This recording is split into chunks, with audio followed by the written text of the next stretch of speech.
बिस्मिल्लाहिर्रहमानिर्रहीम। अस्सलाम वालेकुम नाज़रीन कराम, मैं हूं मखदूम शहाबुद्दीन और आप देख रहे हैं मेरा फेसबुक और यूट्यूब चैनल। उम्मीद करता हूं आप सब लोग बखैर वाफियत होंगे और जहां भी होंगे अपने अहले खाना समेत खुश भी होंगे और महफूज भी।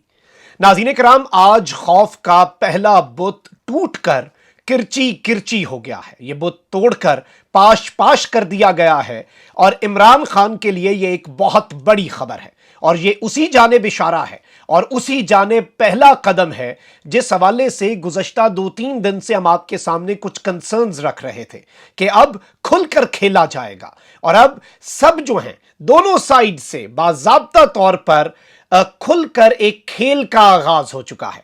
परवेज इलाही साहब की रिहाई ने जलती पर तेल डाल दिया है और यह पूरे का पूरा मामला क्या है, माजरा क्या है। और कल chief justice of Pakistan justice Umar Ata Bandial की जानिब से दिए जाने वाले सरप्राइज के बाद मैंने यह बात कही थी कि सितंबर जो है it is going to be full of surprises और किस तरह से इस वक्त बाज़ाब्ता तौर पर स्टेज सेट हो चुका है। एक जानिब बदलिया, दूसरी जानिब मुक्तदरा, ताकतवर हल्के और पाकिस्तान की अदलिया, या फिर अगर इसे ऐसे कह लिया जाए, क्योंकि एस्टैब्लिशमेंट एक बड़ी ब्रॉड टर्म है और इस एस्टैब्लिशमेंट की टर्म के अंदर जब आप इसे डीपली पढ़ते हैं तो इसमें बहुत से स्टेक होल्डर्स आते हैं। तो आप ये कह सकते हैं कि मिलिट्री एस्टैब्लिशमेंट एक जानिब और दूसरी तरफ जुडिशल एस्टैब्लिशमेंट। इस हवाले से इमरान खान साहब के लिए ये सिनेरियो बहुत तेजी से चेंज हो रहा है। ये सारी डिटेल्स आपके सामने रखते हैं। अगर अभी तक आपने इस वीडियो को लाइक नहीं किया तो आपसे मेरी ये दरखास्त होगी कि वीडियो को लाजमी लाइक कर लें, क्योंकि हमारे चैनल्स को रिपोर्ट किया जाता है और हमारे चैनल्स पर पाबंदियां लगाई जाती हैं। तो आपसे ये दरखास्त है कि असर वो जाहिल करने के लिए इस वीडियो पर आपके लाइक्स, कमेंट्स और शेयर्स हमारे लिए बहुत ज्यादा अहमियत के हामिल हैं। अब नाज़रीन इकराम, जो इस वक्त गेम प्लान है और इस वक्त जो सूरत हाल बन चुकी है और जो एक ओवरऑल सिनेरियो है, अगर हम उसे समझें तो हमें सब कुछ वाज़ेह हो जाएगा। एक तरफ तो कल chief justice of Pakistan justice Umar Ata Bandial ने इलेक्शन कमीशन की 14 मई को इंतखाबात करवाने के फैसले पर नजरसानी की अपील को उड़ा के रख दिया और इसके साथ ही साथ एक और चीज ये हुई कि पाकिस्तान तहरीक इंसाफ ने यह फैसला किया कि इलेक्शन कमीशन के खिलाफ तौहीन अदालत की अब कार्रवाई के लिए अदालत से रुजू किया जाएगा। गुज़श्ता हुकूमत तो जा चुकी, उन्हें तौहीन अदालत के जरिए क्या फारिग किया जा सकता है, लेकिन इलेक्शन कमीशन और चीफ इलेक्शन कमिश्नर के सर पर तौहीन इलेक्शन, तौहीन अदालत, तौहीन सुप्रीम कोर्ट की तलवार लटक रही है, नंबर 1। और इस सब में सदर मुमलिकत डॉक्टर आरिफ अलवी भी डट चुके हैं। ये डिटेल्स भी हमने आपके सामने रखी कि DGISI lieutenant general Nadeem Anjum के साथ उनकी मुलाकात हुई, लेकिन उस मुलाकात के 1 घंटे बाद सदर ने चीफ इलेक्शन कमिश्नर को खत लिख दिया कि 90 दिन में इंतखाबात होंगे। अब सदर मुमलिकत डॉक्टर आरिफ अलवी जो हैं वो इंतखाबात की तारीख देने जा रहे हैं और वो इंतखाबात की तारीख नवंबर की होगी। फिर ये मामला सुप्रीम कोर्ट जाएगा। सुप्रीम कोर्ट में सदर मुमलिकत कहेंगे कि जी वजारत कानून भी, ये देखें इनका लेटर, इलेक्शन कमिश्नर भी इनका लेटर, ये इलेक्शन एक्ट में जो एक तरमीम है उसका हवाला दे रहे हैं। बिल्कुल ठीक कह रहे हैं, लेकिन मैं आइन का हवाला दे रहा हूं और आइन मुकद्दम है। आइन में 2/3 मेजॉरिटी के जरिए तरमीम करते तो अलग बात होती। ये इख्तियार मेरा है। 90 दिन में इलेक्शंस का केस भी एस्टैब्लिश हो चुका है। एक तो चीफ जस्टिस की तरफ से ये सरप्राइज। परवेज इलाही साहब वाला मामला बहुत बारीक है, उसे हम बाद में आगे चल के समझते हैं, लेकिन पहले आप वो ग्राउंड्स समझें जिनकी बुनियाद पर मैं आपके सामने ये पूरा एक इमारत, जिस बुनियाद पर मैं एक इमारत तख्लीक करके आपके सामने पिक्चर क्लियर करने की कोशिश कर रहा हूं। आज चीफ जस्टिस उमर अता बंदियाल ने कहा है कि FBR के बैरून मुल्क से हासिल करदा रिकॉर्ड अदालत में काबिल कबूल शवाहिद के तौर पर नहीं पेश किए जा सकते। नैब तरामीम के खिलाफ चेयरमैन PTI इमरान खान की दरखास्त पर सुप्रीम कोर्ट में समाअत में चीफ जस्टिस पाकिस्तान की सरबराही में 3 रुकनी बेंच समाअत कर रहा है।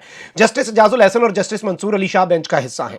दौरान समाअत चीफ जस्टिस ने कहा कि कल हमने नैब तरमीमी कानून में एक और चीज देखी, बामी कानूनी ताउन के तहत हासिल शवाहिद की हैसियत खत्म कर दी गई है। अब नैब को खुद वहां सर्विसेज लेना होंगी जो महंगी पड़ेंगी। आपने कल कहा था कि बाहमी कानूनी ताउन के अलावा भी बैरून मुल्क से जायदादों की रिपोर्ट आई है। कानून में तो इस जरिए से हासिल शवाहिद काबिल कबूल ही नहीं। नैब प्रोसिक्यूटर की जानिब से नैब तरामीम के बाद रेफरेंसेस वापस होने से मुतल्लिक सुप्रीम कोर्ट में जमा कराई गई रिपोर्ट जो है उस पर जस्टिस एजाजुल हसन ने इस्तफसार किया कि नैब ने एडिटेड रिपोर्ट जमा करा दी है। नैब प्रोसिक्यूटर ने जवाब दिया कि जी नैब ने रिपोर्ट दे दी है। चीफ जस्टिस पाकिस्तान ने कहा कि और भी बातें होती रही। विफाकी हुकूमत के वकील मखदूम अली अली खान ने कहा कि आइन में सिर्फ मुल्जिम के हुकूक और फेयर ट्रायल के बारे में दर्ज है, आईने पाकिस्तान शिकायत कुनिंदा के हुकूक की बात नहीं करता। जस्टिस उमर अता बंदियाल ने कहा कि एफबीआर को मिलने वाली मालूमात बतौर सबूत और इस तरह की चीजें होती हैं, लेकिन मैं इसका लुबे लुबाब चलें क्रक्स आपके सामने रख देता हूं। इस सब के अंदर जो इंपॉर्टेंट चीज है वो ये है कि इमरान खान के वकील जो हैं ख्वाजा हारिस, उनके जवाबुल जवाब पर दलाइल भी हुए, ये सारी चीजें हुई। और chief justice of Pakistan justice Umar Ata Bandial ने जो इंपॉर्टेंट रिमार्क्स दिए, उन्होंने कहा है कि नैब तरमीम के खिलाफ हमने आज ही ये केस खत्म करना है।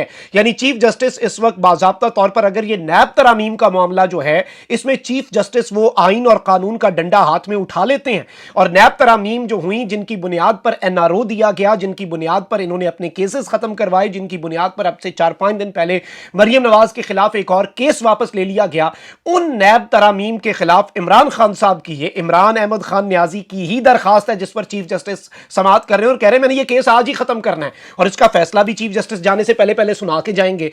अब ये जो चीजें हैं ये बहुत से लोगों के लिए परेशान कुन है।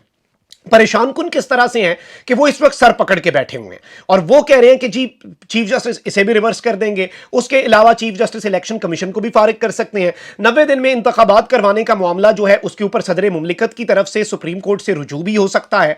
ऑफिशियल सीक्रेट एक्ट और आर्मी एक्ट में जो अमेंडमेंट्स हैं जिनके ऊपर सदर ने कहा कि मैंने साइन नहीं किए, उनके खिलाफ भी एक दरखास्त एक्सपेक्टेड है। यानी सुप्रीम कोर्ट ऑफ पाकिस्तान में आप बहुत कुछ साइमल्टेनियसली होता देखेंगे और यूं लग रहा है कि chief justice of Pakistan justice Umar Ata Bandial ने अपने सारे पत्ते अपने सीने से लगाकर रखे थे और उन्होंने ये सारे पत्ते अपने आखिरी अय्याम के लिए रख लिए थे संभाल कर। और कल जो उन्होंने फैसला दिया उसके बाद मैंने कहा कि ये अगस्त के आखिरी दिन उन्होंने सिर्फ ट्रेलर रिलीज किया है, फिल्म का आगाज जो है, कामयाब नुमाइश जो है वो chief justice of Pakistan justice Umar Ata Bandial की जो रिटायरमेंट है उस वक्त तक ये चलती रहेगी और ये रिकॉर्ड तोड़ जो है इसमें आप कुछ चीजें देखेंगे। लेकिन मामला ये नहीं है, मामला इससे ज्यादा इंपॉर्टेंट है। It's not just about chief justice of Pakistan justice Umar Ata Bandial, क्योंकि although justice Bandial is almost gone और he is the outgoing chief justice, अब हम ये कह सकते हैं कि he is the outgoing chief justice, लेकिन जाहिर बात है कि इसमें एक सवाल ये भी अपनी जगह पर खड़ा रहेगा कि व्हाट इफ, क्या होगा अगर जस्टिस काजी फाइज ईसा ने स्टैंड ले लिया। अब सिर्फ जस्टिस काजी फाइज ईसा नहीं, और भी बहुत सी अदालतों के अंदर स्टैंड लिए जा रहे हैं। आप देखें कि शहरयार आफरीदी का केस हो, शानदाना गुलजार का केस हो, उसमें इस्लामाबाद हाईकोर्ट के चीफ जस्टिस चलें, जो भी उनका किरदार है, जो भी उनका रवैया है, लेकिन जस्टिस बाबर सत्तार साहब ने स्टैंड लिया डीसी के ऊपर, उन्होंने कहा कि तौहीन अदालत की कार्रवाई चलाएंगे। अब लाहौर हाईकोर्ट ने तहरीक इंसाफ के सदर चौधरी परवेज इलाही को रिहा करने का हुक्म दिया। लाहौर हाईकोर्ट के सिंगल बेंच ने परवेज इलाही की गिरफ्तारी के खिलाफ दायर दरखास्त पर समाअत की, जिस सिलसिले में नायब हुक्काम ने साबिक वजीर आला को अदालत में पेश किया।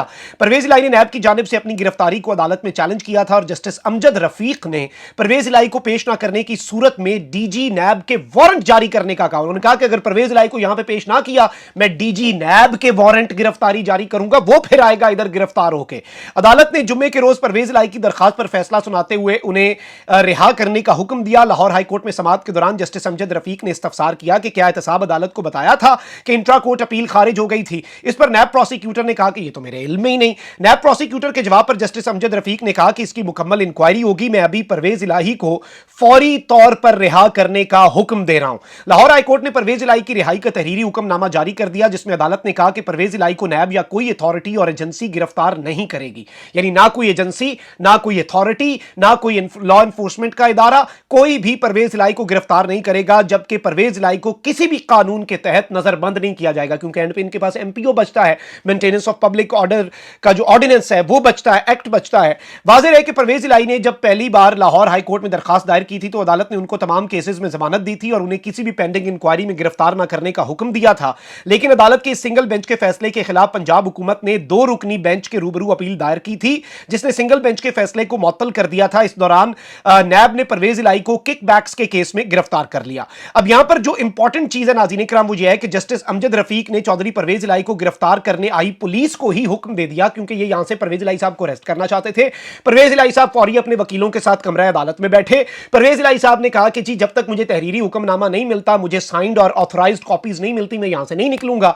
अब यहां पर इतलात ये थी कि बाहर लॉ एनफोर्समेंट की एजेंसीज जो हैं या फिर पुलिस जो है वो बाहर आई हुई थी परवेज इलाही साहब को अरेस्ट करने के लिए। जस्टिस अमजद रफीक साहब ने क्या कहा? जस्टिस अमजद रफीक साहब ने दबंग फैसला देते हुए कहा कि परवेज इलाही साहब को जो पुलिस गिरफ्तार करने की नीयत से आई है वही उन्हें बाहिफाजत घर छोड़कर आएगी। अदालत ने एसपी इकबाल टाउन जो है उन्हें हुक्म जारी कर दिया, और अब जारी बात है अदालती हुक्म है, अदालत का जब एक हुक्म है कि बाहिफाजत इन्हें घर तक पहुंचा के आओ, परवेज लाई तो घर जाएगा, ये जो आपने बनाया हुआ है कि अरेस्ट करके दिखाएंगे, फिर अदालत ने कहा कि फिर अब हम साबित करेंगे। जैसे इस्लामाबाद हाईकोर्ट के अंदर जस्टिस बाबर सत्तार साहब ने शानदाना गुलजार और शहरियार आफरीदी वाले मामले में कहा कि ये हो क्या रहा है अदालत के साथ। अदालत को जुडिशियल ऑर्डर्स को अगर एक तमस्खर और एक मजाक बना के रख दिया है तो फिर तो ये सब कुछ होगा। मतलब एक सबर का पैमाना होता है ना, एक सर्टेन लिमिट होती है, आप उस लिमिट तक किसी की लिमिट्स को पुश करते हैं, एक इलास्टिक लिमिट भी होती है, उसके बाद तो फिर तड़क हो जाती है। तो इस वक्त यही लग रहा है। अच्छा, परवेज इलाही साहब जो हैं वो बहुत ज्यादा कुछ घंटे वहां पर इंतजार करने के बाद लाहौर हाई कोर्ट से घर की जानिब रवाना हुए, और पुलिस अफसरान की गाड़ियां भी परवेज इलाही साहब के हमरा थी। अब ये नहीं पता